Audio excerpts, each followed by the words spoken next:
तो 3 साल नहीं होते, 2 साल नहीं होते और रिश्ते में तलाक हो जाता है। वही प्रॉब्लम होगा जो पहली वाली से हो रहा था। तो कितने से तलाक करिएगा, इसीलिए एक को संभाल के रखिए। खेसारी लाल यादव का कल स्टेज शो था। स्टेज शो के दौरान खेसारी लाल यादव खूब ज्ञान दिए हैं। ज्ञान के दौरान वो डिवोर्स पे भी चले गए, डिवोर्स के मामला को भी खूब बोले। लेकिन उसके बाद तो पवन सिंह के फैन या फिर खेसारी लाल यादव के फैन अलग झूमने लगे। खेसारी के फैन इंस्टाग्राम पे रील्स अपलोड कर रहे हैं जिसमें बता रहे हैं कि खेसारी भैया ने पवन सिंह को जबरदस्त जवाब दिया है, वो इसी लायक है। बाकी ट्रोल किया जा रहा है पवन सिंह को, और पवन सिंह के फैन इधर खेसारी लाल यादव से नाराज हैं कि ये बार बार खेसारी लाल यादव पवन भैया को कुरेद देते हैं। लेकिन देखो ये मामला कोई और भी तो हो सकता है। खेसारी लाल यादव का कोई इंटेंशन नहीं रहा हो पवन सिंह को ट्रोल करने का।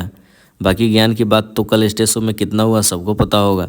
तो जब ज्ञान की बातें चल रही है तो उसमें तो ये सारी चीज़ें निकलना ही है। लेकिन आप सबकी राय सबसे इंपॉर्टेंट क्या लगता है, खेसारी लाल यादव ने जानबूझकर पवन सिंह को टारगेट किया है या फिर खेसारी लाल यादव जैसे नॉर्मली ज्ञान दे रहे थे वो ज्ञान का एक हिस्सा था?